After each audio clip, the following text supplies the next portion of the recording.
today we have Aurelia with us. Sorry, I'm always accepting the colleagues at the same time.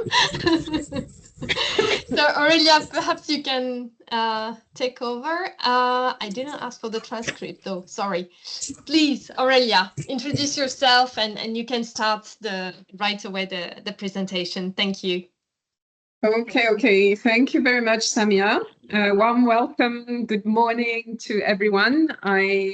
Yes, we are almost all in the same time zone, so I suppose it's the morning for everyone.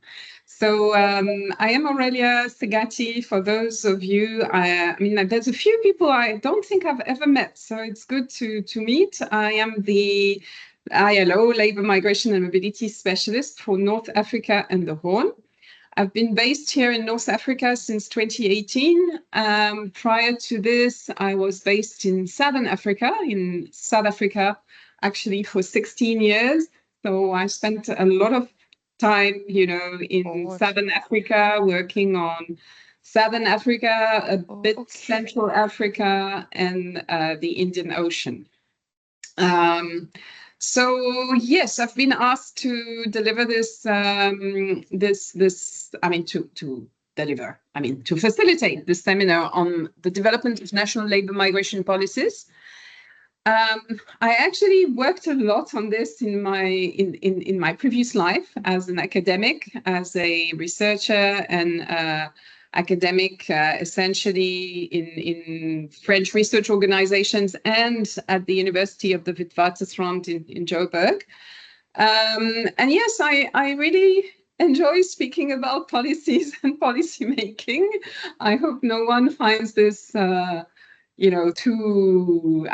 boring and I think it's a fascinating topic actually, and it's one that is really growing for us as ILO. And we'll speak about this today. So I don't know, do we have time for a short round of introductions? Or yeah, I mean, how many people are we? 16. Yeah, I think, just quickly, just saying who you are and where you're based. Just so that I think we get to know each other a little bit more, which I think is also the point of these this series of webinars. So whoever wants to start, I don't know, Samia, if you should organize the way people. Yes, okay. So let's go. I'll start with Niha.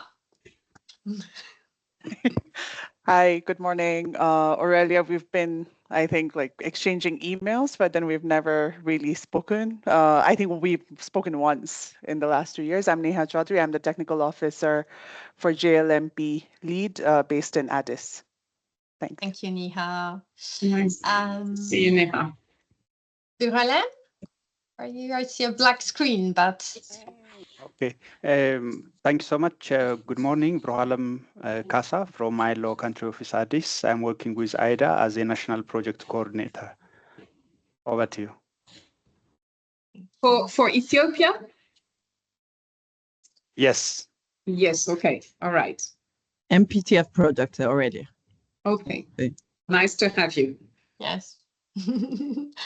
Ida, I think everyone knows you, but please. Okay. Yeah, but I don't know a few people. So as I said, I'm on my PJs. I'm working from home, so that's why I put my camera off. Hopefully I'm visible enough. My name is Ida Awal. I'm a Chief Technical Advisor for the Better Regional Migration Management Program based in the Addis office, but covering 7 countries in Eastern Horn of Africa. Glad to be here. Thank you, Ida. Gloria? Yes, good morning to everybody. I'm Gloria Moreno Fontes. For those of you that do not know me, I'm based in Pretoria, but I cover the whole continent. So I'm the coordinator on labor migration work for the whole continent. Thank you very much. Thank you, Gloria. Austin, please. Good morning, colleagues. Austin Irame. I work as the Employment and Migration Officer for Country Office Abuja. I sit in Abuja and cover Liberia, Ghana, Sierra Leone, and Nigeria, of course. Thank you, Austin. Miriam? Good morning, everybody. I am Miriam Naim. I am based in Morocco. I'm working as administrative and finance assistant. I'm glad to be here. Thank you. Pleased to The meet you, Miriam. Tantas, JTIP, and Swiss projects in Morocco. Good. Thank you, Aurelia. Thank you. Solomon, please. Good morning, colleagues. I'm Solomon, working for JLMP as a national project coordinator. Nice to meet you all. Nice to meet you. Alida, please. Good morning, everyone. I'm Alida Tano. I'm National Project Coordinator based in Abidjan. I'm working on FAIR project with Melanie and Kenza. Thank you. Thank you, Alida. Nice to meet you, Alida. Grace, please.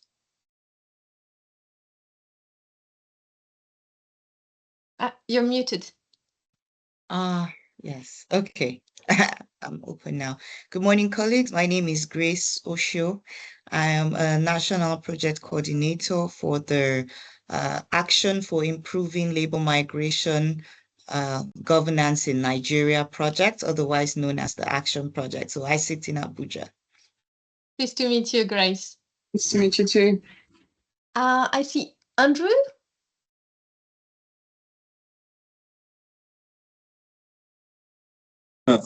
Good morning. Good morning. Andrew Mukulu. I'm statistician with the Better Regional Migration Management Project. I'm based in Kampala, Uganda. Thank you. Nice to meet you, Andrew. Vanessa, you're next. Good morning, everyone. I'm Vanessa Lee. I'm the technical officer for the Fairway Phase 2 project based in Nairobi and covering the activities in Africa. Thank you, Vanessa. Vanessa. Melanie.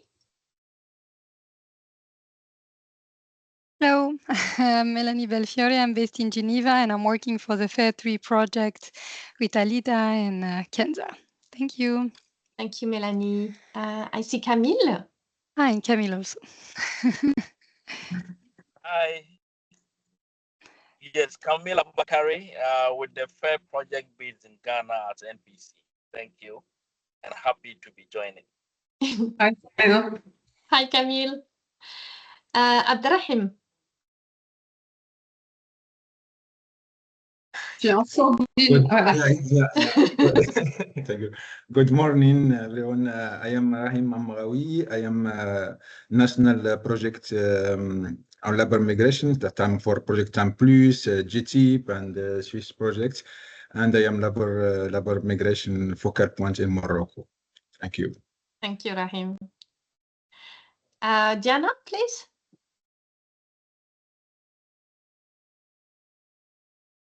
Hi, this is Diana. I'm the National Project Coordinator, BRMM. I'm based in Arusha, Tanzania. Thank you. Thank you, Diana. Farah.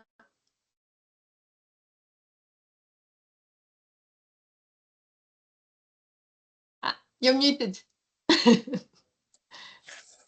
Good morning, Samia and colleagues. I'm Farah Al-Batrawi, and I'm the project coordinator for SAM Plus in Egypt. Thank you, Farah. And I see Hilary. Good morning, colleagues. My name is Uche Hilary Obono. I'm technical officer on the FMM2 project.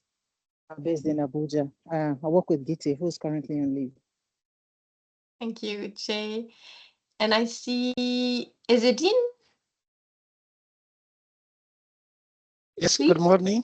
Good morning. Yeah. If you can put your camera, I'm just trying. If those who can, it would be great to see your face, if possible. Hi, Ezedine. Happy to meet you. Happy to meet you all. Thank you. Hi. I see Sharmarke, Farah, or Yusuf, sorry. Yes. Morning, Samia. Hi. Hi. Hello, Shama.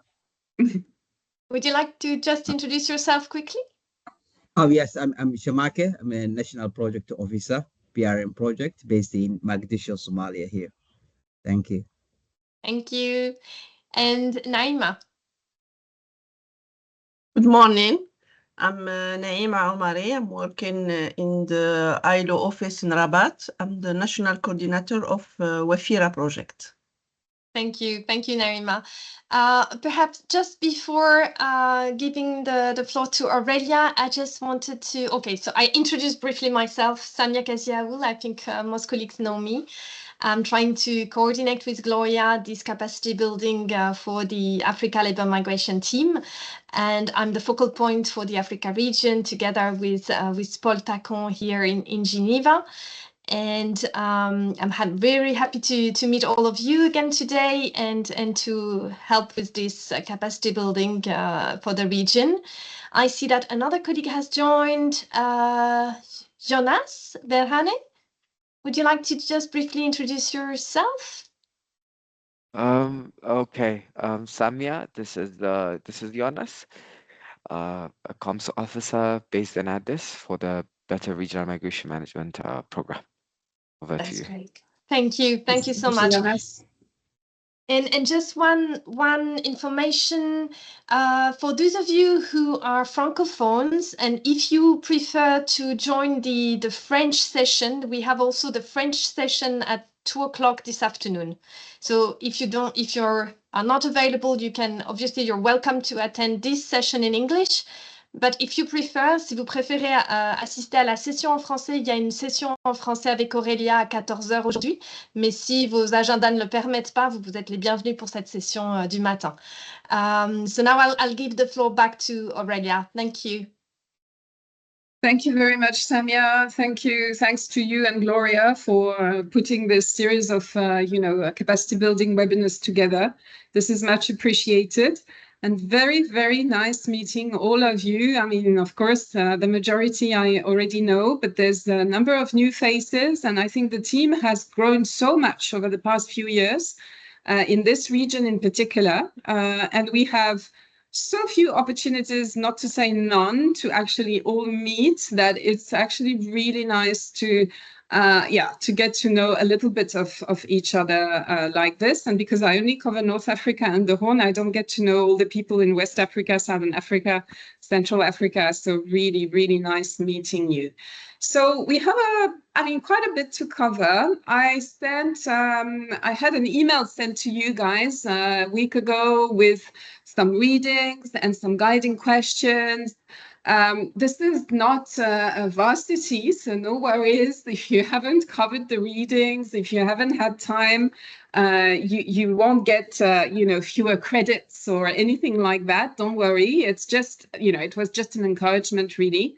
And maybe a way to push myself to read a bit of recent research as well. So, I mean, that was not a major expectation, but we'll be making some use of this reading, in parts of the session this morning. So I hope, do you guys see no, not yet. You don't see my presentation. I need to share it, which would be easier, I guess. So can you see it? Yes, we can see it. Okay, perfect. So we'll be speaking about the development of national labor migration policies. There would be so much to say, but I'll essentially focus on ILO's approach and benchmark.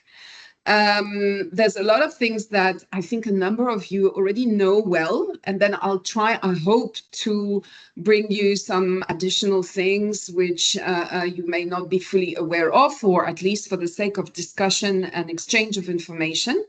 I'll be, okay, my presentation doesn't want to move, so I'm not sure how I can activate it. That's a bit bizarre. Okay. All right, that's how I should do it. Okay, so I need to tell you that I can no longer see my screen with you people. So please, Samia or anyone, if you raise your hand, etc., please let me know because I don't know, I can't see it anymore. Anyway, Sure. so this is the outline. We'll start with a short introduction, some definitions. I think it's always useful to start from definitions, give you a bit of historical background, even though there will be a lot more reading to be done. Of course, this is a very, very broad topic, and I tend to believe in always really being knowledgeable about the historical, and by historical, I really mean in the broad sense of the term, okay? But really understanding the political economy of the places where you work. So of course, you know, multiplied by the number of countries that you cover, this would make a lot, but it's really an encouragement. Then we'll focus on our approach as ILO and the DC work that we do and that we've recently been developing. And it's, as I said, it's an area of work that is really growing almost exponentially in the region at the moment, but in the rest of the world as well. And you know, with the third part focusing on the Africa region. And honestly, I haven't had time to fully do all the homework in the Africa region. So I'll be counting a lot on you guys, Gloria, and everybody who's involved in such work to really jump in the discussion and provide examples and make this as lively as possible. Okay. So let me get started. I wanted to start with the definition of public policy because it's quite useful, I think, because, I mean, to know where we are starting from, but also because very often the constituents have sometimes very preconceived ideas about what's policy and what's not policy. And we need to be we need to be knowledgeable as technical staff. And of course, I mean, you all have university degrees, etc. So I'm sure you know about these distinctions. But sometimes it's good to be able to bring the constituents to see the complexities, you know, and the breadth of the things that we discuss. So basically, policy, set of ideas, plans that is used as a basis for making decisions, especially politics, economics, or business. That's from the Collins Dictionary. But of course, in political science, there's a bit of a, you know, there's way more complex definitions of what public policy in particular is. It will be interesting for the French speakers because in French, I need to play around a little bit more and discuss a bit more the notion of politique publique. It's a little bit different. But we have Thomas Dye basically providing an interesting definition back in the 70s, and it really is a reference. It's anything a government chooses to do or not to do. And that's really interesting because in the French context, we have another reference to authors called Bacrac and Baratz. They have a difficult name to pronounce. And they say almost the same, that, you know, policy is what you do as much as it is what you choose not to do.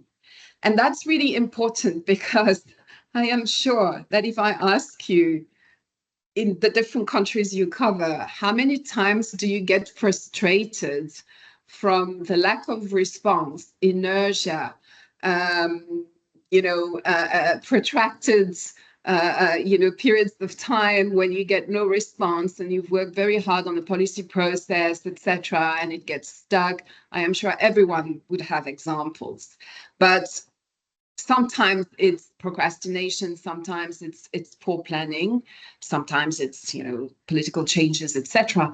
But sometimes it's a choice. And of course, in our work, we may not necessarily be able to say it up front, but we always need to think that lack of action can also be a political choice, right? So just to broaden our horizon and understanding of things a little bit before we get into the labor migration side of things. So on public policy making, so now we are entering, you know, yet a more specific definition, now looking at the process. we have an interesting proposal from Hallett and Kishore, a bit closer to us now, 2014, which looks at policy making as involving both a technical and political process of articulating and matching actors' goals and means. Policies are thus actions which contain goals and the means to achieve them, however well or poorly identified, justified, articulated, and formulated. So you see that from the idea that policy is a set of ideas or plans, very often our constituents think of policy as a standalone document. You know, I'm sure that's what you get in your interactions very often. We move towards, you know, considering the entire process at both technical and political level, looking into the design. And I mean, we'll go through all the stages, you know, but really looking at the design as the way in which, you know, ideas at some stage, you know, get identified, and this identification of an idea that becomes a subject of public policy is a very important stage. And then all the development stages, and then implementation, and then monitoring. And as they say, however well or poorly identified, justified, articulated, and formulated. So it's also to say that as technical staff from an international organization, of course, we look at things in a very sort of rational first degree. Do we have an action plan? Do we have a monitoring and evaluation plan? Has it been budgeted, etc.? But from a sort of political science perspective, we can be a lot more sort of comprehensive in our understanding, you know, of what constitutes public policy. And I think it's useful, especially when you conduct evaluations, when you conduct situational analysis, for instance, to adopt this comprehensive perspective and look at what doesn't work, what is fully identified, where there are misunderstandings in concepts, in, you know, between different stakeholders, etc. So far so good. Question or? So far, no questions, Aurelia. Okay, all right. So now jumping into labor migration policy. There isn't any, I mean, universally accepted definition, but our colleagues, and I think Samia, you were centrally involved in this process, this practical guide on the development of labor migration policies, have proposed a workable definition, which is always very useful because that's what the constituents very often expect, whether it is in terms of reference, whether it is in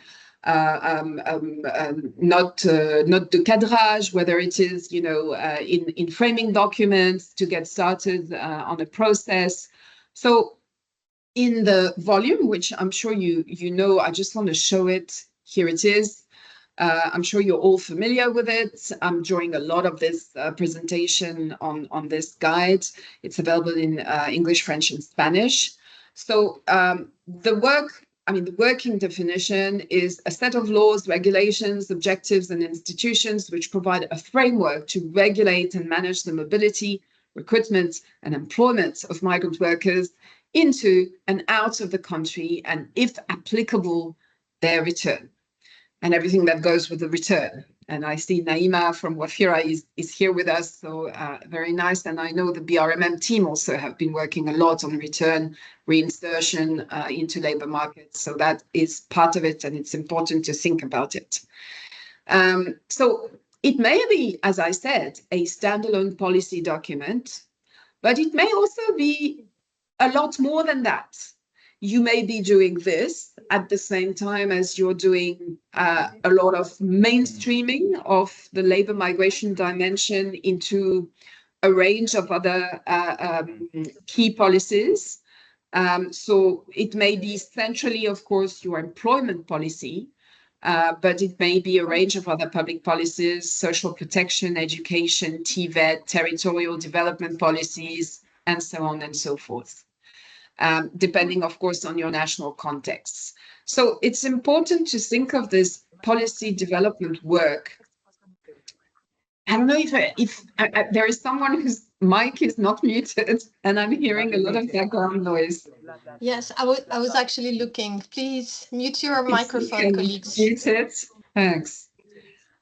So it's important to think of this kind of work as work that is not strictly focusing on developing a standalone policy document or strategy document that is going to be called national labor migration policy, but it is very much also about,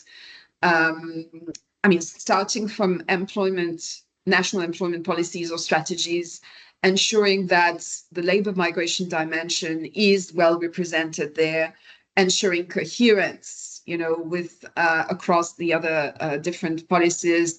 And should there be an opportunity to develop, should this be the expectation and the interest of the constituents, of course, ensuring that the national labor migration policy that's developed is fully consistent with the rest of key policies in that area. The migration policy will, of course, make reference to the objectives, scope, targets, and implementation means that this policy will pursue and use, and very importantly, it should be politically validated by the relevant authorities and social partners.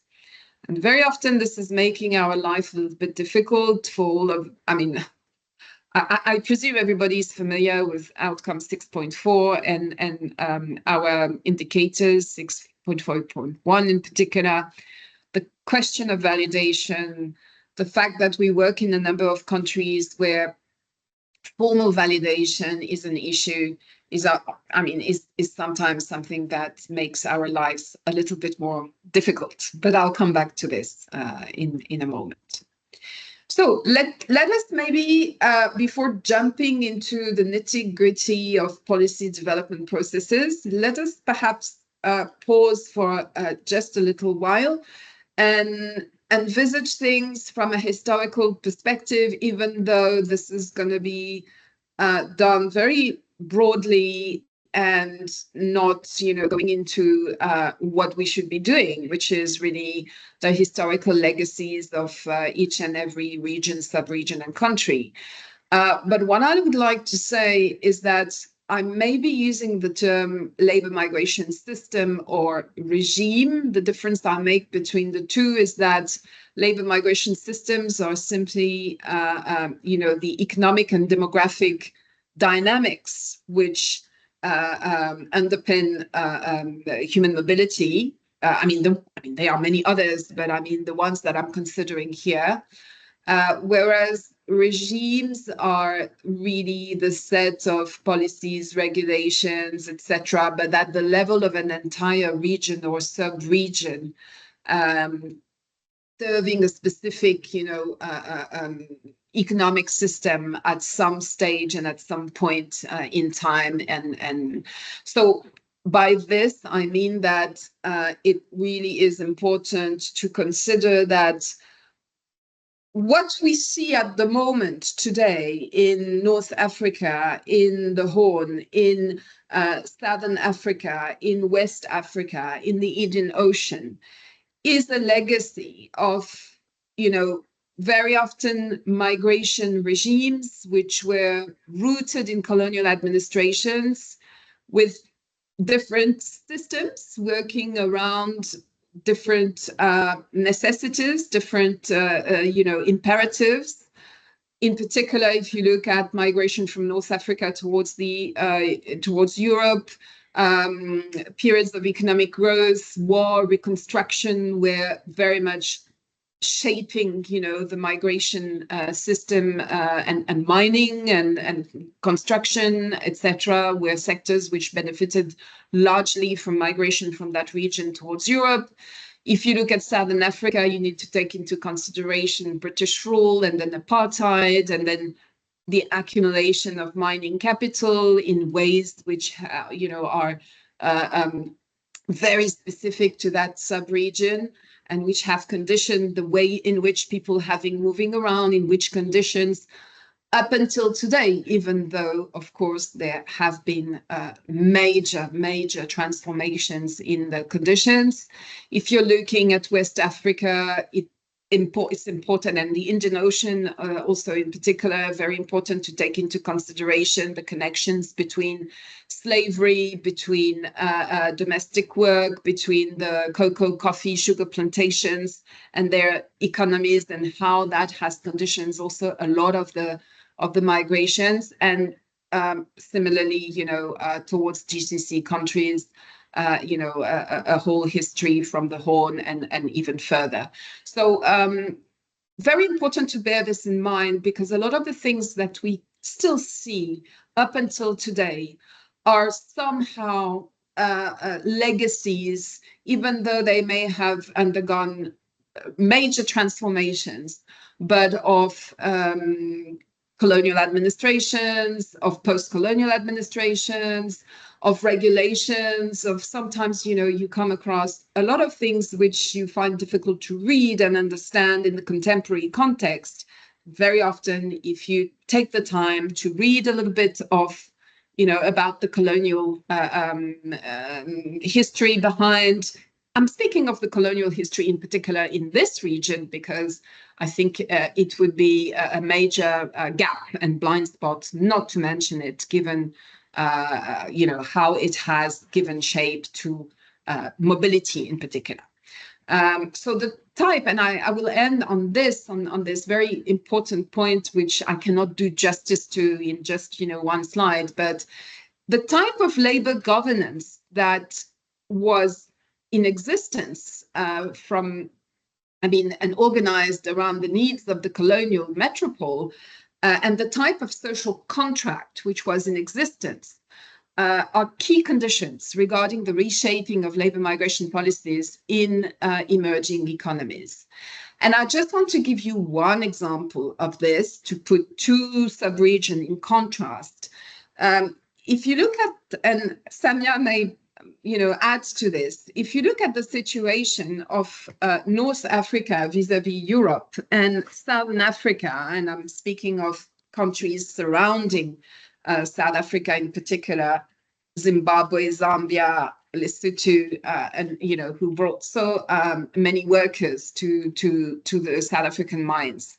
If you look at the difference in terms of social protection, which were linked to the type of dominating conditions of work, of the very unequal, you know, situation, but the very difference between what existed, for instance, for workers going to the mines in France, Belgium, lesser extent Germany, and the fact that you had social protection systems, bilateral social protection conventions, and the fact that you had none of this in the Southern African context, still inform to this day the manner in which bilateral and multilateral labor agreements are shaped and the policies which are put in place. So I'm not saying everything is conditioned by the past, but what I'm saying is that very often in our work, we don't take the time, and there's a lot of things we don't necessarily understand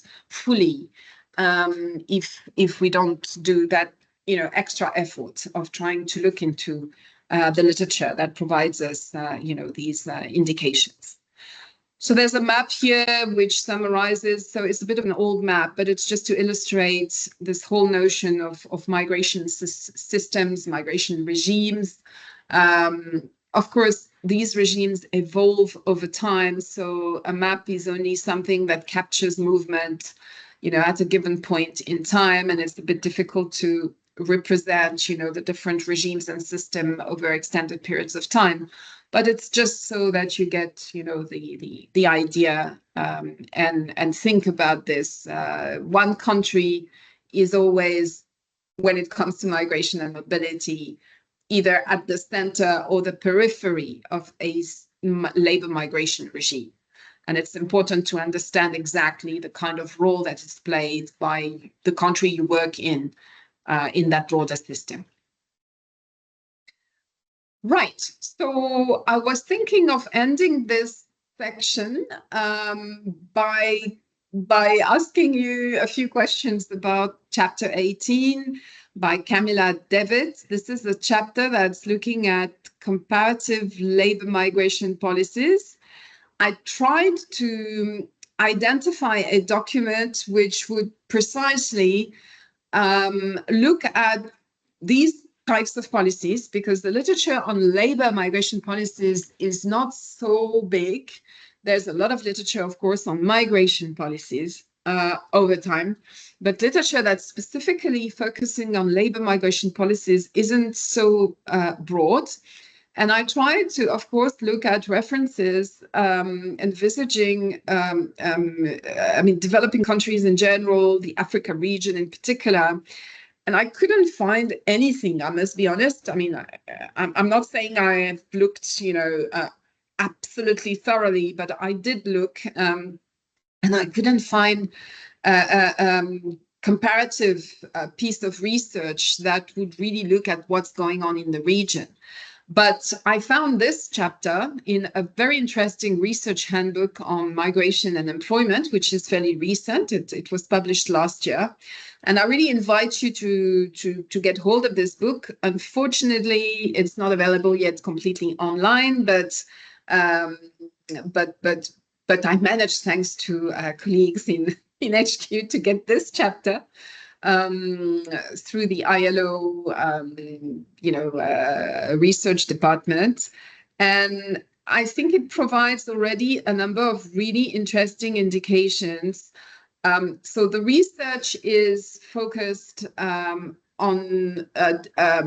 industrialized countries, but nonetheless, I think it's an interesting resource because, if only to get the conversation started on key determinants, key variables, conditioning, shaping labor migration policies.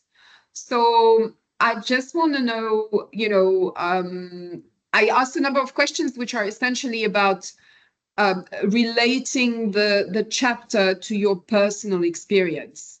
So if anyone has had the time to go through it, I wanted to start with, the first question, which was how useful you find the categories which are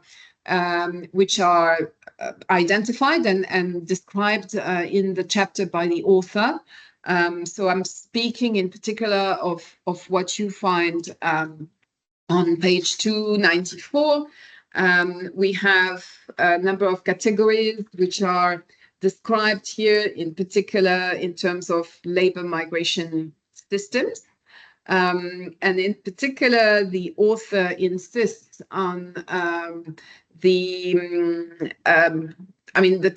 temporary labor migration schemes, the difference between the points-based systems in so-called settler countries, such as the USA, Canada, Australia, and New Zealand, and other contexts which are very different, for instance, in the Gulf states, where we have systems which are conditioned by the temporary nature of the migration and particularly of labor migration visa system. And that yet again another group, which is that of Eastern European and some non-Western labor migration systems, which remain to be typologized, really. It's much more complex and fuzzy. So I just wanted to have a first, feedback from you, how useful, for those who have had time to go through the chapter, what is your sense of how useful these categories are, the description of the different labor migration systems, or just reacting to what I just said about, considering labor migration systems and regimes of regulations, controls, etc., for the sake of the work that we do. So just some first reactions, feedback, or questions or commentaries.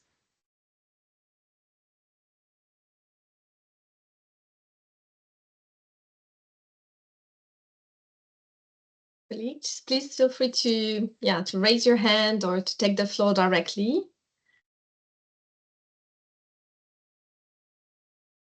You may also want to just share your experience. I see Niha. Thank you, Niha. Please. No, just to get the ahead. conversation going. No, thank you so much, Aurelia, for that, like the introduction, because I think this is very important. And like you said, I don't think when we get these requests from the governments in terms of like really engaging in the policy work, we do not necessarily always look at the historical context, which is very key in shaping how governments and other actors approach migration governance in general, right? And I think I'm sorry I wasn't able to access the article, so I haven't really gone through it. But then I think just to sort of reflect on the categorization that you've provided, like just an overview. I think this stems largely from this work, not necessarily of what I've done in the region in the last 2 years, but then more so when we did an assessment of new labor markets for low-skilled Nepali migrant workers when we were in Nepal, and a lot of the Eastern European countries came out quite a bit. And I find it very interesting that you said that it's yet to be typologized in terms of what exactly their approach to migration governance is, because I think we see quite a bit of Eastern Europeans from, like, say, Romania, Portugal, etc., moving more towards like countries like United Kingdom, like more of the industrialized countries. And now we're seeing a lot of Asians, Africans then going towards like these countries where there are labor market shortages. And I think those are the things that do determine also the sectors migrant workers are employed in, right? Like, because a lot of the migrant workers are employed in low skill, like not, I wouldn't say low skilled, I think that's a very wrong phrase, but then like sectors like agriculture, like manufacturing sector, service, where and in very precarious working conditions as well. So that for me, that was something that really stood out. And also in terms of the migration to Gulf, I think this is something that I keep telling a lot of colleagues that I talk to in terms of how there might be a disjoint between the policy and practice in a lot of ways, because in the sense, like, the Gulf has been bringing in migrant workers just to sort of temporarily fill in the gaps in the labor market with absolutely no prospects of permanence or a pathway to sort of permanent mobility, right?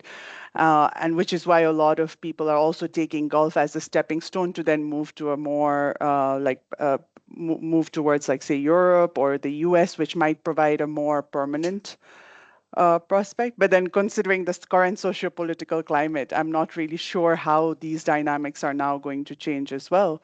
And for me, I think a lot of what you said like made me reflect on my own course on migration and back in my university days, where we used to talk about how restrictive European governments are when it comes to accepting migrant workers, and that they put in a lot of conditions for migrant workers to come in. But then one of the questions that I think in the third question, you're talking about liberalization of labor migration policy in OECD countries. So that's quite an interesting contrast to what was there maybe more than a decade ago. So just wanted to float all these points so that we can stimulate discussion maybe. So Definitely. Thank you. Thank you so much. Very, very interesting and useful. And anyone else would like to react or add on to this? Or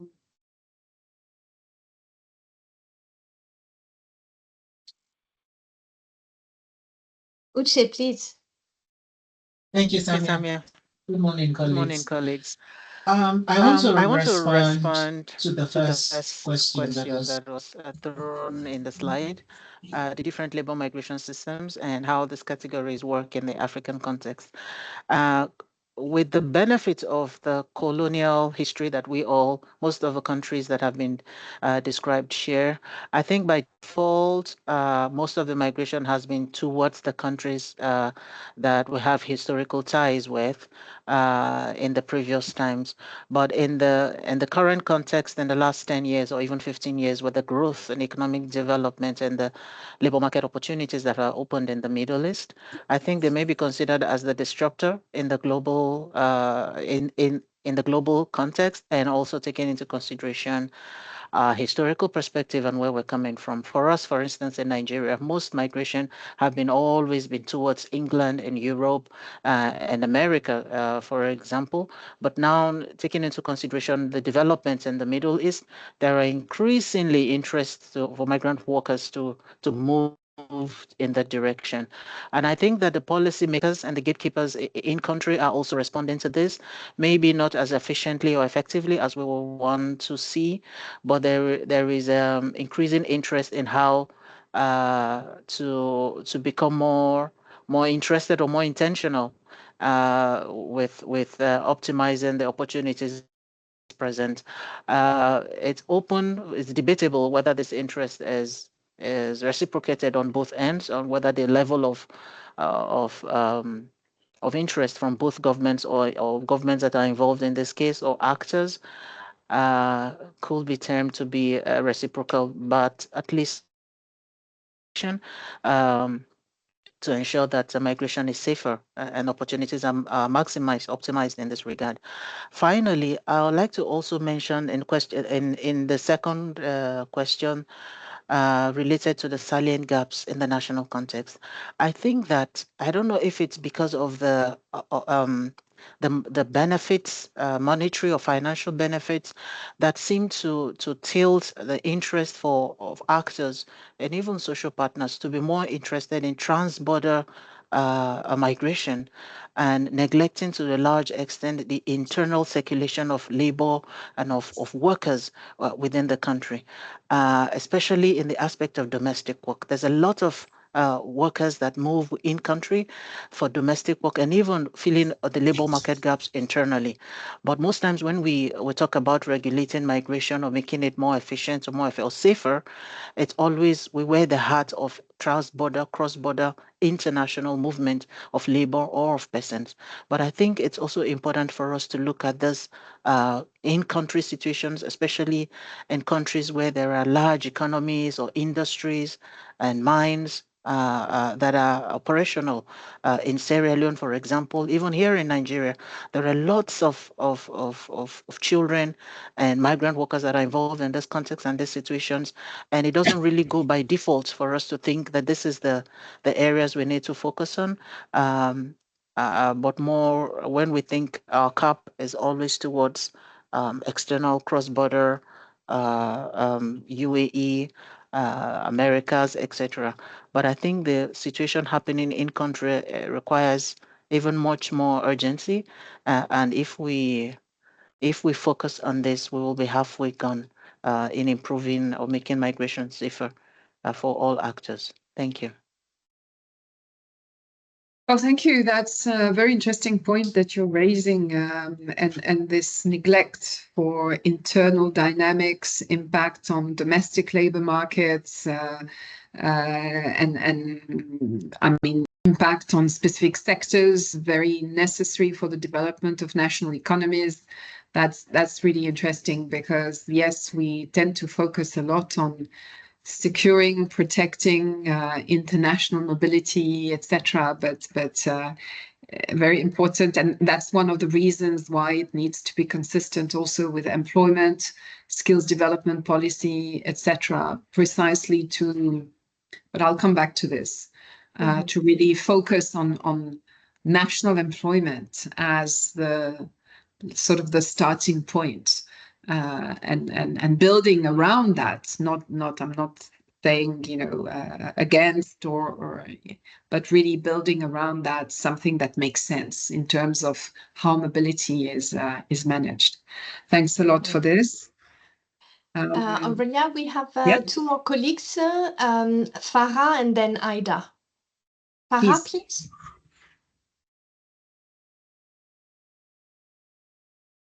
Yes, thank you so much, Aurelia. It's very, very informative, especially going back to the historical evolution and linking it to colonialism. That was very informative. Just if I can reflect, I don't know if I'll be answering all of the questions here, but if I reflect a bit also in some of African countries, including Egypt, which I'm based in, I think also the fact that they're no longer only countries of origin, but also countries of destination affects very much how there is this interplay also with the, I think, EU countries, for example, because it can also be used sometimes as a leverage. I mean, if you're hosting a very high number of refugees or migrants, then it also affects the interplay between both ends, where it becomes encouraged that we keep the refugees here, and then also becomes more selective when we send the migrants to the EU countries. So it becomes selective when you send, but then if you're keeping the refugees, then you keep them and we increase the funding and all of that. But I think this has been also studied a bit, how labor migration can also be used as a leverage when we're speaking about I don't know, middle or low income countries, when they also host a very large number of refugees and migrants, it also becomes a leverage against or with other countries. So I think this has also shifted the dynamics a bit, that the countries of origin are no longer just countries of origin, but they've also become host states. Yes, definitely. Thanks for making this point, Farah. I think that's one of the major changes, even though historically a lot of countries were always countries of transit or even settlement or destination, as we would call them now. But certainly, I think there's been two major changes in the past, let's say 40, 50 years, which are the fact that with the independence of African countries, of course, it's the question of sovereignty over policies, which is a major game changer. Who now decides? It's the new government, etc. So yes, there are legacies from the colonial, rulers, but and sometimes these legacies can also be sort of intertwined with very strong economic interests that remain way beyond, of course, the time of independence. But at the same time, there's a new, of course, a situation of sovereignty over the definition, the shaping of policies. And yes, I think you're absolutely right that a lot of the countries, and that's also in terms of the volumes, the numbers, a big game changer, the fact that a number of the countries become also recipient countries, even though this is often very exaggerated. If we look at the figures, at the data, a lot of countries have very, very small share of their populations. I don't have this here for the purpose of this presentation, but I mean, we have the data across Africa, and in fact, we find that, Ivory Coast, South Africa, Libya are the ones with the highest, numbers as a share of the population, and in terms of migratory increase of migration rate. But apart from these few countries, or a country like, for instance, South Sudan, interestingly, has also a fairly high share of a migrant population. But otherwise, North Africa, for instance, has a share of the total population. These are very, very statistically insignificant numbers. And yet, you have also, and maybe that's a third dimension that is not determining necessarily policies, even though I think it plays a very, very big role. It's the degree to which you have the whole question of opening of labor markets / degree of xenophobia becoming a political platform in the country at the hands of either the executive, as we see in some countries, I'm thinking at the moment in particular Tunisia, or not. I mean, I've taken the example of Tunisia, but I could have taken the example of South Africa with, you know, at some stages, the opposition used it as a political platform, and in other times it was also reutilized at the hands of the head of state under Jacob Zuma, etc. So, you know, it really varies. So this question of new sovereignty and ability to develop policies. Secondly, the fact that, yes, African countries have to think of themselves as recipient countries. A number of them already were, actually, especially the big economic centers, but now they have this new sovereignty over the definition of their policies and who enters the labor market and who doesn't. And finally, how is it politically taken?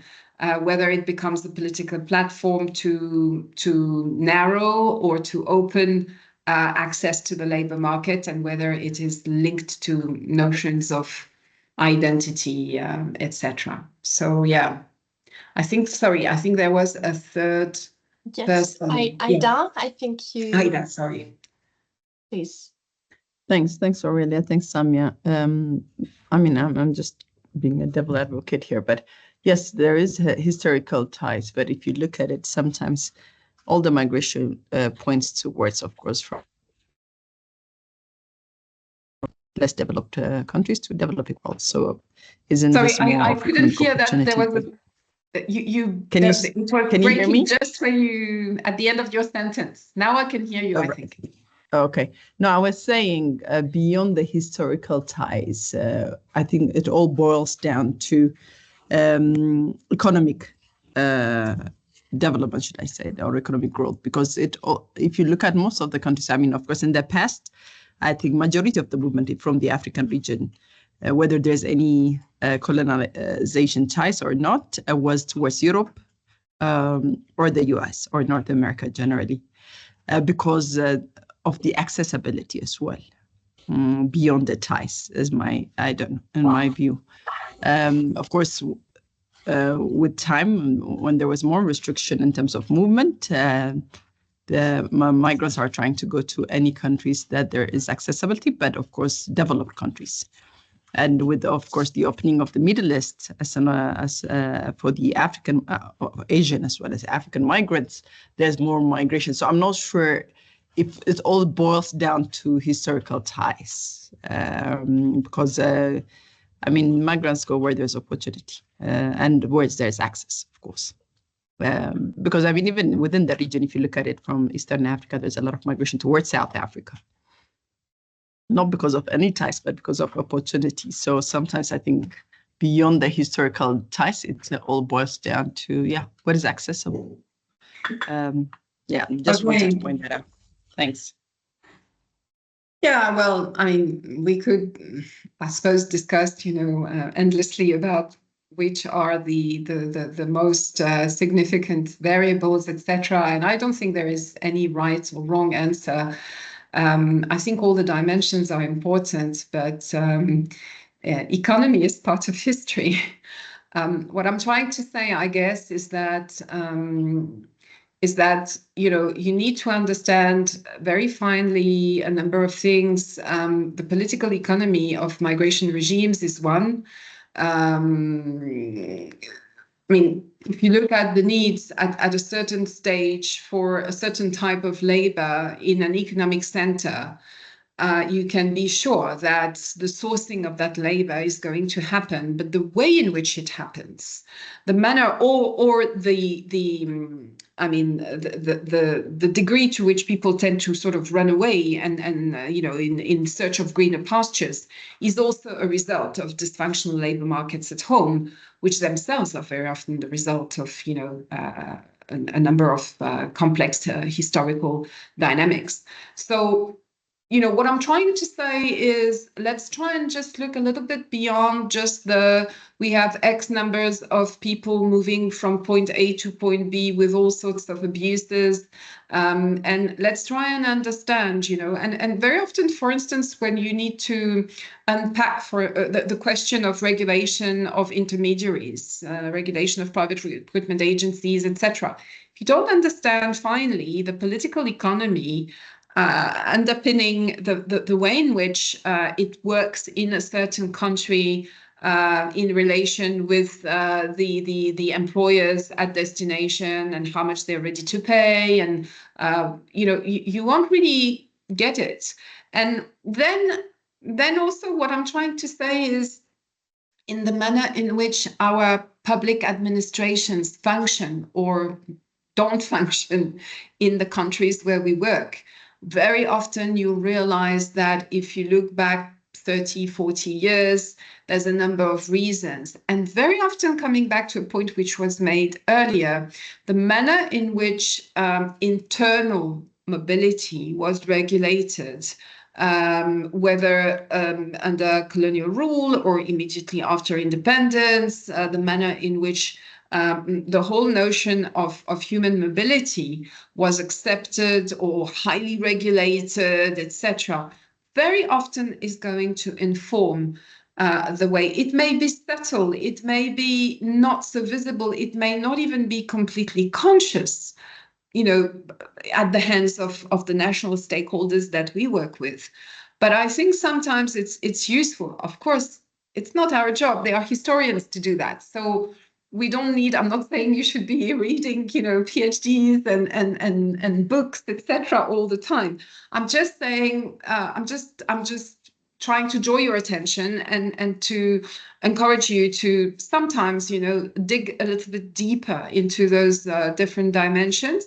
But even in the purely contemporary, analysis of what's happening at the moment, which is what you have in this chapter, for instance, trying, I think, to, for instance, envisage this whole question of convergence. It's interesting because we have an author, a scholar, who's been looking at these policies over decades. I think she's going back something like 3-4 decades in the chapter. And she is not just saying this herself, she is looking at the literature. And basically, you have a majority of authors, not all, but majority of authors saying we have a tendency towards liberalization and opening of labor markets. And I can't remember who it was, if it was Uche or Nehao, but someone was saying that it's very surprising to read this because at the moment we are not seeing a lot of this. We seem to be saying a lot of the opposite, and we seem to be observing a general closing, especially in North America at the moment, clearly, probably coming to Europe, but it's not clear yet. So it will be very interesting to see what our African countries decide to do in this context. Is South Africa going to further close, for instance, access to its labor market?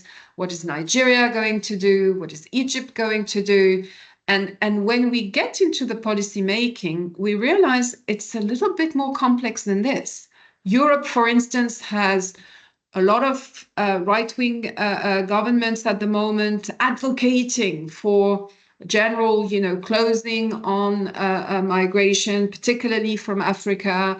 And at the same time, they have never signed as many labor migration agreements as they currently do, but it goes unnoticed because they need the workforce. So there is also a lot of, and I find this quite useful in the chapter. It's the encouragement to go a little bit beyond what's on the surface, and to try and really sort of pin down where are the challenges. Are we having distinctions between discourse and action? Are we having a major gap between what is planned and what's actually implemented? Or are we having major challenges in terms of what's been decided in the action plans, for instance, and efficacy, and efficacy not being met on the ground? So to really try and look at the historical context, yes, but that's not the only thing. Also look comparatively where our countries stand, what are they influenced by in terms of policy models, What do they find emulating in terms of policy? You know, do they look more towards Europe? Do they look more towards GCC countries? Do they actually get more influenced by frameworks from the African Union, from the regional economic communities, from, you know, the neighboring countries? What is determining in their, you know, in the way in which these policies are being shaped? So yes, Ida, the economic dimension is tremendously important, but we need to go. I would encourage everyone to go a little, you know, beyond and look at the complexities. But perhaps, I don't know if there are still hands up. Perhaps no. to yeah, get please, going. Aurelia, you can go ahead. And Yeah. yeah, I'm just conscious of the time. We have about 20 minutes left, more or less. Yeah. So you know what? A lot of the rest of the presentation is contained in the guide. And just by show of hands, could you please indicate whether you've read the guide, you've already been using it in your DC work? Because I'm not sure there is a big need for me to go through all the sections of the guide if a majority of colleagues are familiar with it. I'm sorry. I see two hands. Just two so far. But I'm sure there are more. But yeah, so I would say you can go through it a little bit and okay. Yes. So I'll try and give you some appetites to use it more.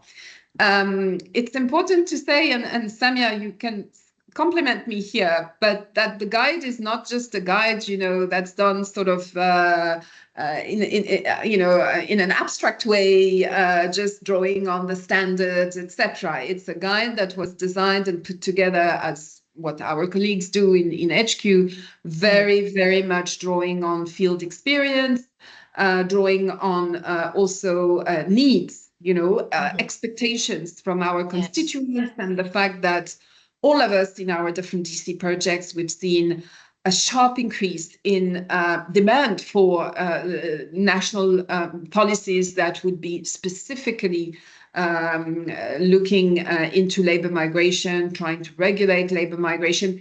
It can come from very different angles, you know, depending on the position of the country.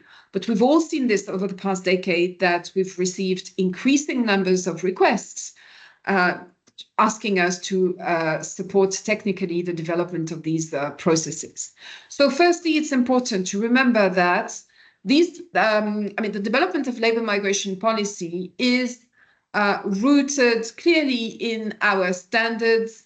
You have, you know our standards, you know when they were adopted, so it may not be stated exactly as development of national labor migration policy, but we have Article 10 of Convention 143, which calls upon member states to declare, pursue a national policy to promote and guarantee equality of opportunity and treatment by methods appropriate to national conditions and practice for migrant workers, right? This is Convention 143. So that's already a very strong indication. We have Article 1 of Convention 97, which requests that states undertake to make available information on national policies relating to emigration and immigration. Remember that Convention 97 was adopted in 1949. So, you know, it may seem to be a very sort of blurred indication, but it's already an important one. And then we have Recommendation 151, which provides guidance on the periodic review and evaluation of the policy, and where necessary, its revision. And I'm sorry, I think it would have been clearer to have Convention 97 talk rather than the opposite. But you see that there is some very strong encouragement there to develop such policies. Now, the exact shape, because I often get the question of, should it be standalone? Should it be mainstreamed? Only yesterday evening was I in conversation with our colleague here from one of the projects, Myriam Boudra, and we were considering the Tunisian situation. And sometimes it's a very strategic move to make. Sometimes you don't have these opportunities again, very often. So it may be that the best way of doing it is to mainstream the labor migration dimension into the national employment policy, and that may be the best move. Sometimes you have a real political will and intention to develop a fully fledged policy. We are currently doing a lot of this in the Horn, Somalia, South Sudan, Djibouti is beginning soon. In Egypt, we have a great opportunity at the moment to mainstream, labor migration into the national employment policy, but to also have a whole strategic output or outcome. I don't know how I should call it in the policy that will be about protection of migrant workers and refugees. So these are very strategic decisions at the end of the day. And it's not fully our decision as ILO. It really is our constituents' decision, but we may advise and we may also, get ready as projects, as offices to respond timely when such an opportunity arises. So the key determinants: history of migration, past regulatory experience, other policy priorities, public attitudes. So to come back to this notion of economic dimension, yes, it is key, very key, and it very often conditions the rest. But currently, it's very important to pay attention to narratives and discourses.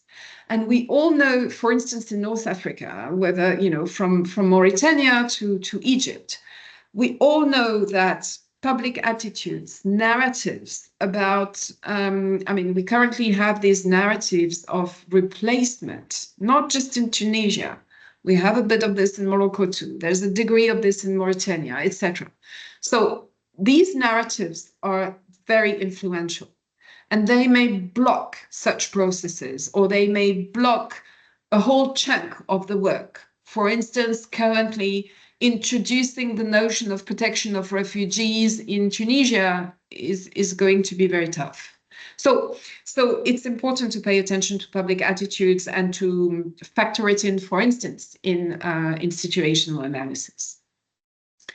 And of course, the obvious country of origin, destination, interest and objectives. So if you like, these questions are sort of shaping what should feature in any kind of situational analysis, preparatory work, and you have this in a manner that is much more detailed in the guide. So then what the guide does is that it provides 6 steps to developing a labor migration policy. As we all know, this is analytical and this is a little bit artificial, but nonetheless, it is useful in the sense that it helps us, locate where we stand, how much ground remains to be covered, and also it helps us assist our constituents in understanding the amount of work that is at stake, that they need to get prepared for when embarking on such a process. So, of course, you have the decision to develop labor migration policy and how it's going to be developed. And that decision step is very, very important and needs to be documented, because very often you have a change in minister, you have a change in, central administration of a ministry, etc. And if things haven't been put, on paper, black and white, through a concept note or a document, minutes from a meeting, etc., the whole process may be questioned at any stage because the decision to develop the policy has not been properly documented. So it's an important one. Situational analysis and review of implementation capacity. So under these 2, exercises, you have a lot more tasks that need to be addressed, and I will briefly describe them, but very, very important step. Participatory approach to develop key priorities, guiding principles, overall vision and mission. develop policy, action plan, and M&E framework in line with international standards. So, you know, usually it is more or less linear, but we do find national context where the minister wants everything at once. You know, you develop the policy document at the same time as you develop the action plan and M&E framework. Of course, this is very challenging for us, challenging for the national stakeholders. But sometimes we need to go through these, you know, these, eccentricities of our principles in the ministries where we work. But it's important to tell them and to encourage them to take the proper time to develop these additional tools as they should be. Finally, steps 5 and 6. Obtain political validation, implement, monitor, and evaluate. And it's a cycle. So it's important that they understand that it's never going to be like any policy cycle. You know, they need to come back to it at regular intervals, reassess, recalibrate, and adjust, you know, to changes in the labor market, changes in the countries of destination, changes, you know, in terms of inflows, etc. So it's important to let them know from inception that this is a cyclical process. Right. So, I mean, given the time that we have left, I'm not sure I want to go through each and every step in detail, because this is done in the guide, and I'm convinced you guys can look into it. And I'm going to be super happy to respond to any questions. Shoot me an email, call me on Teams. You know, if there are any aspect, any specific dimension of these different steps which are unclear to you, please let me know. What I do in the presentation is to take examples. So I take the example of a situational analysis that we conducted in Tunisia in 2020, 2021. I could have taken the example of recent situational analysis that we have conducted also in Somalia, for instance, or in South Sudan. This stage of situational analysis is critical. It is critical because a number of variables, data in particular, that's going to be considered and validated, the variety of actors involved and mapped in the situational analysis are going to inform directly the rest of the process. So please don't neglect that stage. That is really the sort of foundational phase of the policy development process. The rest of it, you know, developing vision statement, mission statement. If you are also in need of methodologies to organize a workshop in order to come up with this, or in need of examples of terms of reference for consultants to develop this kind of process, that's something that I'll be really happy to assist with. A number of you are already hugely experienced in doing this, but I think the sharing of material, etc., is always something that can be quite useful. Participatory approach, particularly inclusive of a number of things. First of all, it may not be indicated here, but the gender dimension. We had a whole session on gender, for instance, recently in South Sudan. The question of inclusion of social partners, increasingly difficult in some countries to sustain for various reasons, but it is something as ILO that we really need to push for, because in particular, I mean, for employers' organizations, it's always sort of accepted, right? But for workers' organizations, very often we are told by constituents, what is the point? What added value do they bring to the discussions on labor migration policy? And it's really important to provide concrete examples of where the unions can make a difference. For instance, in terms of the functioning of labor market institutions, in terms of the fine-grained understanding of whether there is an actual labor shortage or labor surplus in a specific sector, and they can mobilize through their federations. They can also play a very important role in terms of bilateral trade union agreements, and very interesting examples of this recently in the Horn, but there may be others in West and Southern Africa. You know, intra-regional, multi or bilateral trade union agreements, so that workers get a kind of continuum of protection along the corridors where we work or develop policy or bilateral labor agreements. Right, so I'm giving some, some specific cases, going through step 4, examples of policy priority areas to consider. This is very much a summary of the guide. So I wanted to end on the Africa region, our region, and just say, a few specific things about this flurry of frameworks at the regional level that we have seen. So ECOWAS, a migration policy framework for Africa, which was extended to 2030, and then the national level. So you have the overall African level, a regional level. We have the regional economic communities level,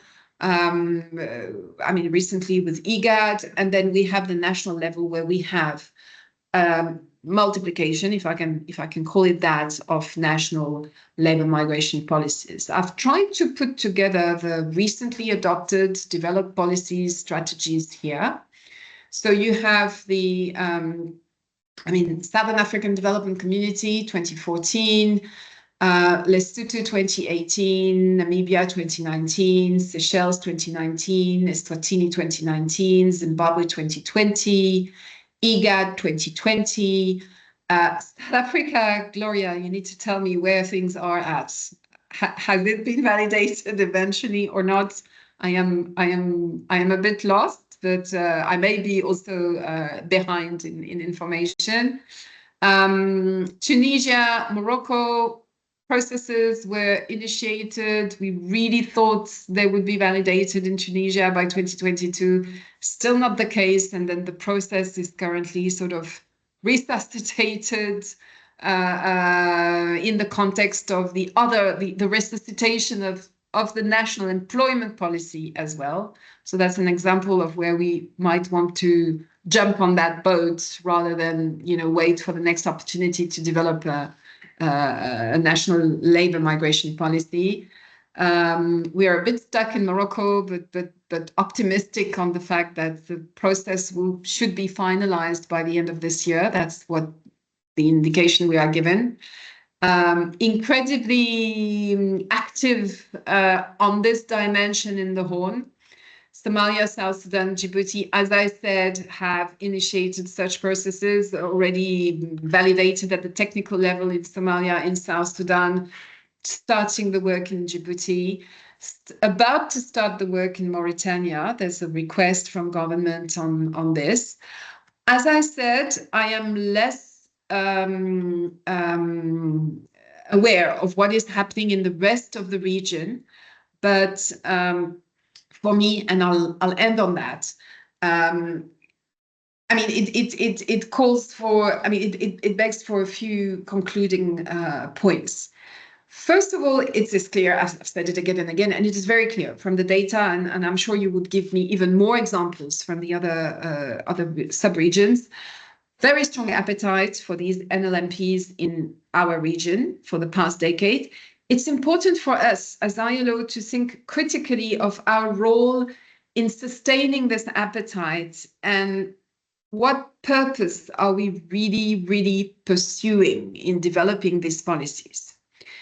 It would be really interesting, I think it's being done, to have another session on policy coherence and to insist a lot more on the intersection with national employment policy, very, very centrally.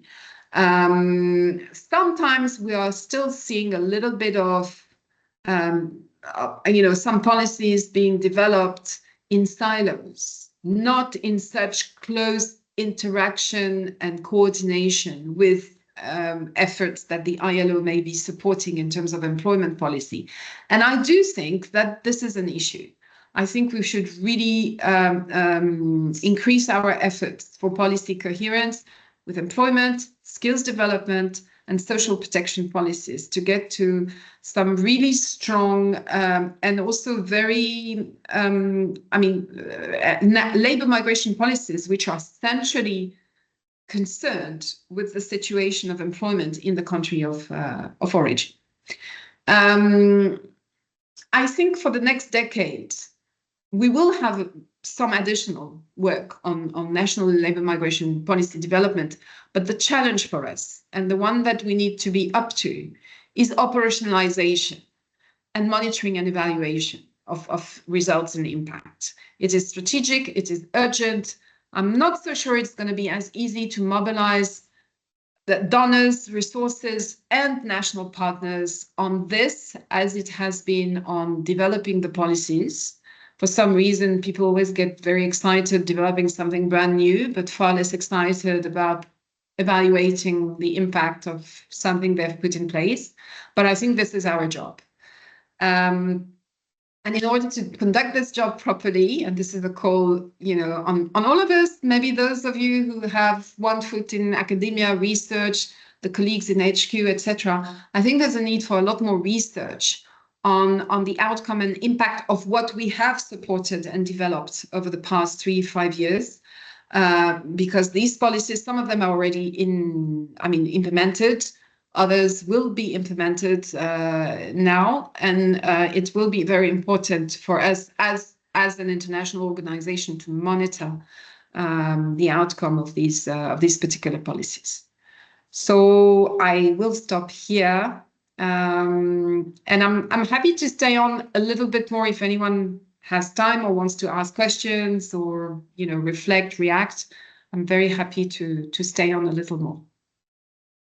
Thank you so much, Aurelia. I raised my hand because I wanted to engage with you on this last slide. But obviously I can leave the floor to colleagues if you have any questions, either on the content of the guide. Yes, of course, feel free to contact Aurelia. If you have any question, you will have access to the presentation and you have the guide. You can read it. I'm sure most of you have already opened the guide at some point and looked at part of it, looked at some of the checklists. It's a very useful guide. I see that there is a message. Okay. I just wanted perhaps to go back to what Aurelia said in the very beginning and how we came up with the guide. We've been, I think, most of the old colleagues, or not necessarily the old colleagues, but the ones that have been providing support to countries for many years on labor migration policies. We've been providing support and guidance to our constituents for many years without having a guide. And we've used experience of other colleagues in other regions and that we have adapted to the Africa context and to some of the countries that we were working on. After a few years, we decided to develop this guide because we thought, that, it would be useful also for newcomers in the region who have to provide support to our countries. And we've been, basically, this guide is a summary of our experience, our joint experience in providing support to our constituents. So it's the definition comes from Aurelia and some country experience from many other colleagues. And so it really is something that we hope is practical, that you can use for the development of policies. But I just want to come back to perhaps this last slide from Aurelia. The development of labor migration policies is definitely very much linked to our program and budget, and it's one of the main outputs or deliverable that we have to to report on every biennium. So this is definitely something very important. But as you know, there are a number of countries that are asking for support in the development of strategies, policies. Sometimes we really need to question ourselves also, because they also have this tendency of developing migration policies, migration and development policies, return and reintegration policies, and then a labor migration policy.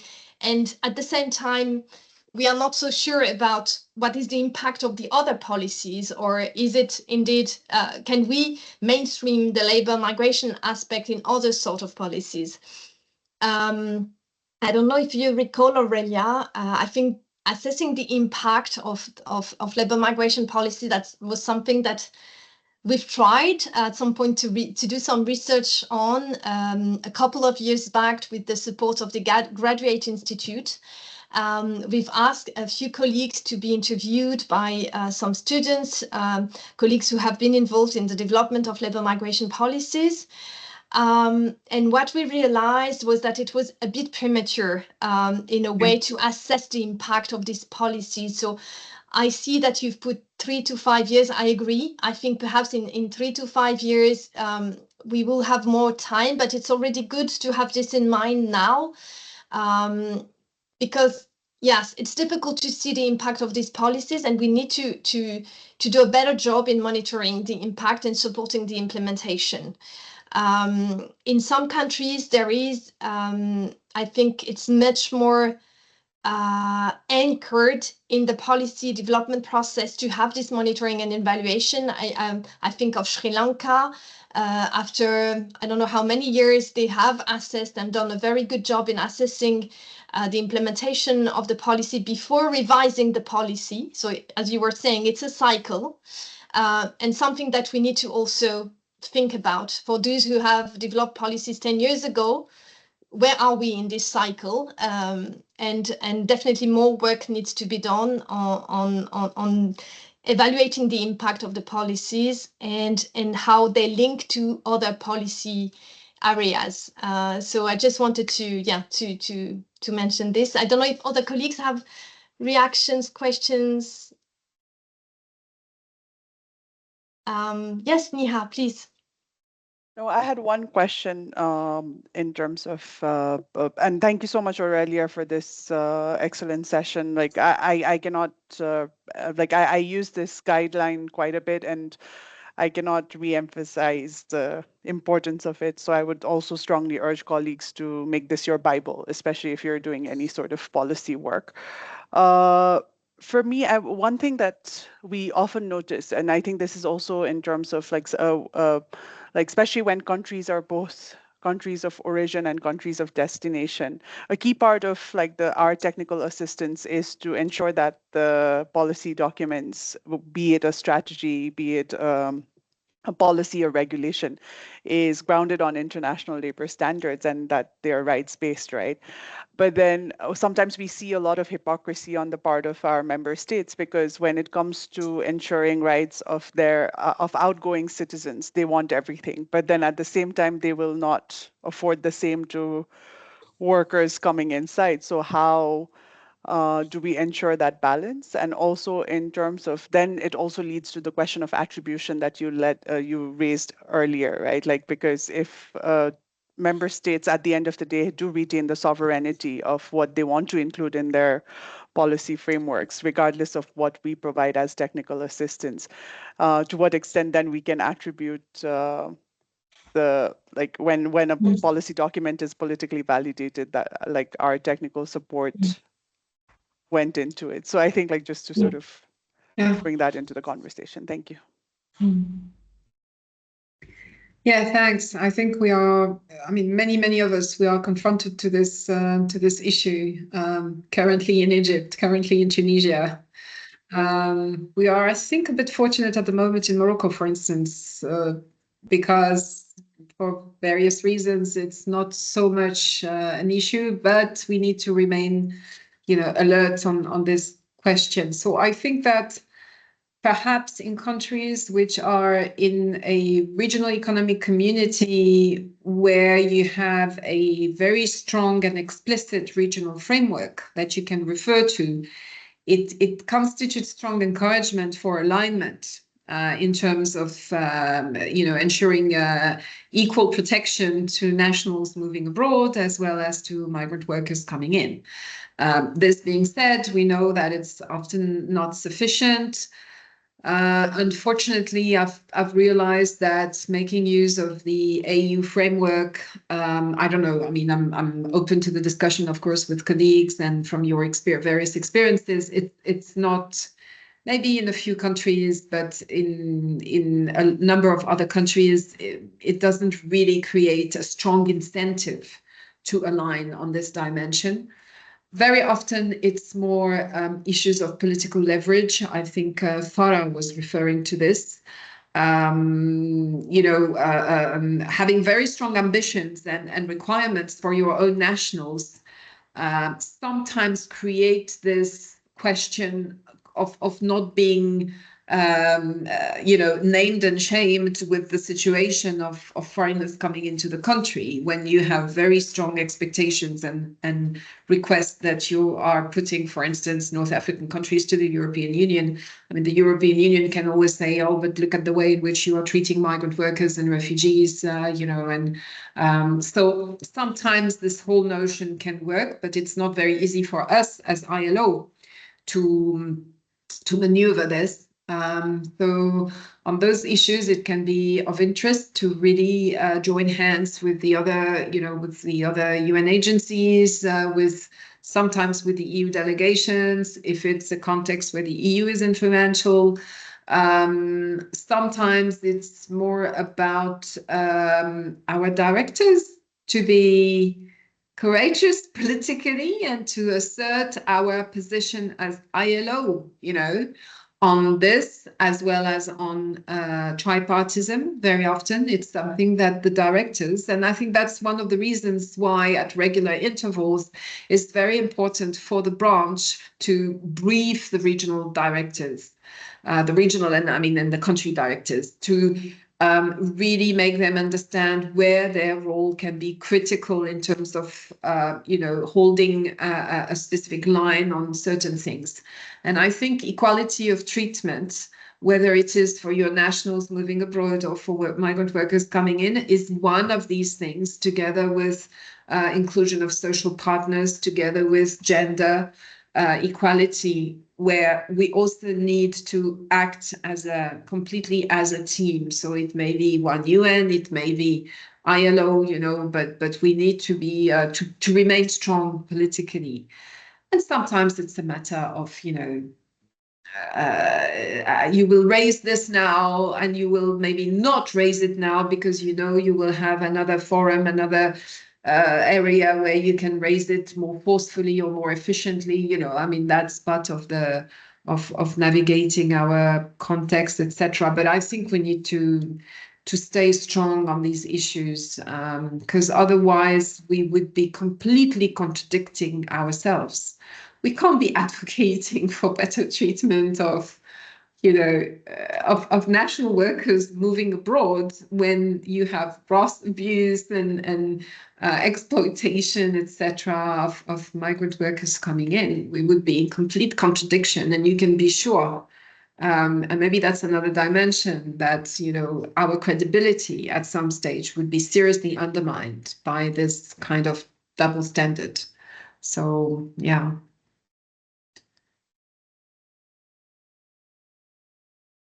Thank you. I don't know if any other colleagues have questions or comments or want to share their experience. We are beyond the time imparted, but Farah, please. Yes, I'm sorry. I hate to be this person that asks the last question. I'm really not this person. But on the IOM, I know that they work on these migration governance frameworks. So is there also any kind of joint guidance on this? Because labor migration would definitely feature in there, but is there any sort of global coordination between both organizations or anything practically with other offices? Well, that's a very good question, and one that is very, I mean, it's a hot potato at the moment in particular, Farah, but maybe I'll let Samia or Gloria respond on this one, because it's at the center of so many conversations at the moment. I am not aware of an IOM guidance on labor migration policy, No. but they yeah. have their governance framework. I think, Farah, you were referring to that, no? Yes, Samia, if I may comment, I think like in a meeting that we were doing jointly in Ghana a couple of weeks ago, they did mention that they're now coming up with a guideline on developing labor migration framework. So they wanted to disseminate that during the meeting. So we had like put our foot in to say if they're going to present theirs, then we have to present ours as well. But then I think Farah raises a very important question on how can we coordinate better? Because like, for instance, the bilateral labor migration agreement guidelines provides this middle ground. So I think this is also where now institutions, and especially with the current climate, are trying to make themselves relevant. So yeah, thank you. Sorry for the interruption. Yeah, not at all. Yeah, I think maybe Samia, you can provide colleagues with a very quick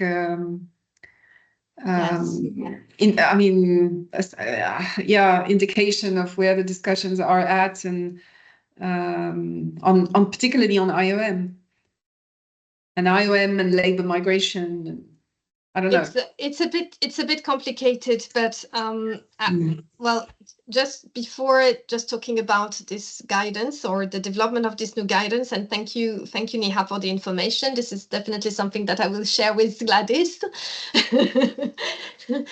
But well, we've been partnering with IOM in the development of many labor migration policies or migration policies in various regions, and you know, Aurelia, about it, because we've done this in Southern Africa for many years, and in many other, you know, in many other regions. The issue at stake now is, as you know, because of the reform of the UN system, there is a questioning around the mandates of the different organizations, and obviously there is a question about you know, the labor migration mandate, and is it ILO who should be leading? Is it IOM?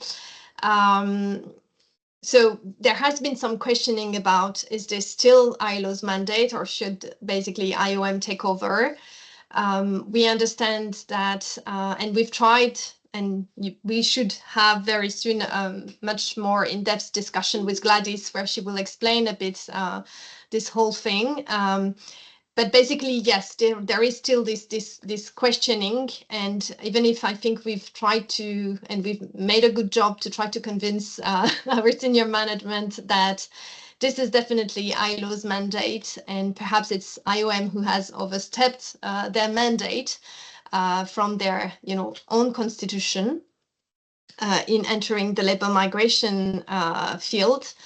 But we know that on the ground, there are these, you know, initiatives going on, mushrooming, and I'm not sure how far they are institutionalized right now, because we know that at the HQ level, their capacity on labor migration is definitely, you know, shrinking. There is almost nobody left working on our subjects, same on recruitment. IOM has also closed their statistic unit, which was in Europe. Where was it? I can't in remember. Berlin, in Germany. Yes, Berlin. exactly. So this is really affecting the capacity to work on issues related to labor migration as well. So so yes, it's a very strange, you know, period for all of us, and we will share much more information. I think it's next week. I don't know if Gloria is still connected. Perhaps she's gone, but we will organize a meeting and share much more information with you all about what's going on at HQ and the field, and all in the current process of reform and the review ongoing. Yeah, but perhaps one thing to encourage the colleagues, if you look at our strengths in terms of specialists and DC staff, especially in this region, and also in terms of resources mobilized through the DC projects, we are way stronger than IOM on labor migration, okay? Because we do labor migration. We don't do 1,000 other things encroaching on IOM's mandate. The opposite is the question. I mean, is to be debated, but yeah, don't be mistaken in terms of strength, in terms of number of technical staff and technical DC, all together working on labor migration, ILO in the Africa region. It's true of other regions to a certain extent, but it's particularly true of the Africa region. So we always consider ourselves not strong enough. We would like to have more people to support, to backstop, etc. But we are way stronger than IOM in the region on labor migration. Mm-hmm. And I think a strong message that we are giving is that the ILO has always had its mandate. We haven't really moved from our mandate. It's very clear. We haven't started working on border management or other issues, and we should continue to stick to our mandate and try as much as possible to convey this message, how core it is to ILO's operation and over the past 100 years and more. So Ida, please.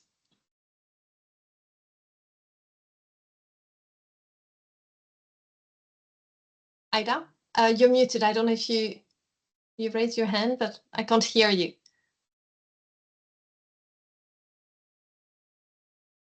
Ida?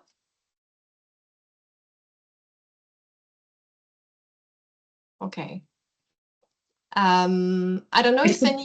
Because Ida has a lot of experience working jointly with IOM on the BRMM project, so I'm sure she would have had a lot to add to the discussion. Yes.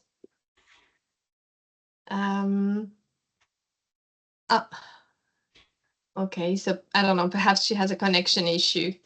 I don't know, I'm perhaps back. we can... It was me. Oh, Ida, you're back. Sorry, I had a connection issue. No, I think I totally agree to what was said about IOM. I think we just have to be true to our mandate and make sure that we deliver, and what Aurelia was saying as well. We are the best there is when it comes to labor migration in the region. Mm-hmm. For example, if you take the case with Ethiopia, in Ethiopia, for example, we do have now two upcoming projects on migration and reintegration. And the EU was very clear that the labor migration will be implemented by the ILO, while, of course, reintegration, and Samia might recall that we did give up our rights a very long time ago because of different reasons, because the project was also on reintegration was also going to be implemented by ILO.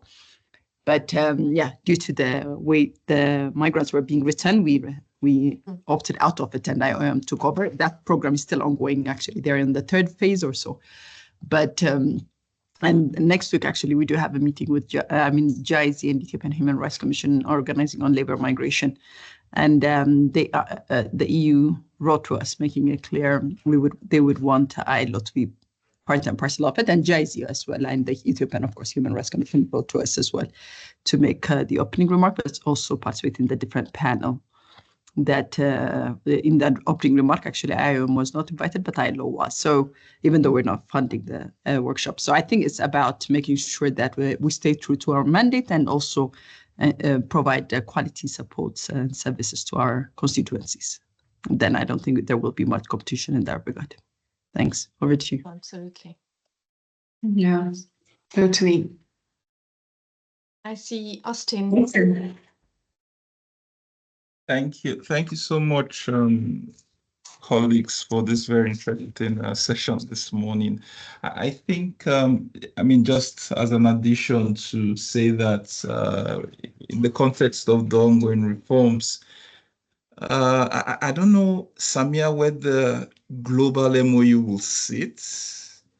I don't think also how helpful that global MOU between the ILO and IOM also was, because a lot of colleagues in the field were actually not even aware of it on both sides. So I think it's something to also flag at some point. I think, again, even within the frame of staying, aligned and, within our mandates, just based on the experiences and how the organization or how the agency is structured, will continue to still have those frictions on the field with IOM. So I think that's something we should also look at. I mean, it's not yet confirmed what the reforms will eventually throw away, and the type of alignment or revisions that we expect. I just wanted to chip that in. Thank you. Thank you, Austin, and indeed, well, the MOU discussion, I think we haven't. Well, at least to my knowledge, Paul is connected and he can react. He's been much more involved in the discussion with IOM, and he's part of also of this UN network and the working group. So we have some joint work going on with IOM, obviously. But as you know, the MOU was the areas of collaboration were quite limited. It was on recruitment and on skills. So far, we pushed back on cooperation on social protection, for instance. We've tried to identify so far on the areas of work where we see a value add of working together, or because there is already work going on, and so we have no choice but to try to ensure that there is some sort of coherent approach. But the experience hasn't been so positive in the area of recruitment. At least it's been very difficult. And I don't know where things stand, but we've had quite tense, discussions and relations on these two topics. So the MOU, this is something perhaps that we can flag again to Gladys when we will have the conversation to see if anything has been discussed over the past days or weeks. But my understanding is that they will be chasing overlaps, competition over this, some work areas, and try to avoid as much as possible such things in the current reform. And so, yeah, I think consistent messages is really key in this regard. And going back to, yes, our core mandate, but also to the fact that, migration and labor migration is unlikely to stop in the coming years. And so it's a key feature of the current labor market. And so that's why ILO remains relevant in this field. So yeah, I think perhaps that I'll this is to be continued, and we will try as much as possible to keep you in the loop, and also please, yes, feel free to come to us to share any information that you have at country level. Niha, this is very important what you just mentioned about this new guidance. This is typically something that is overlapping with what already exists, and which should not happen anymore. So thank you. And Aurelia, and I just want to thank you so much for the session. This was very informative, very useful.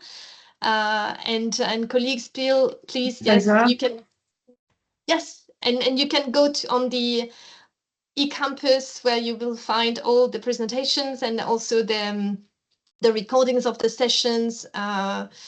And yes, feel free to contact me if you have any issues accessing the platform. And also everything is also saved on our ROAF Teams channel, where you can find all the presentation. And please use them, adapt them to your own context, and use them as much as possible.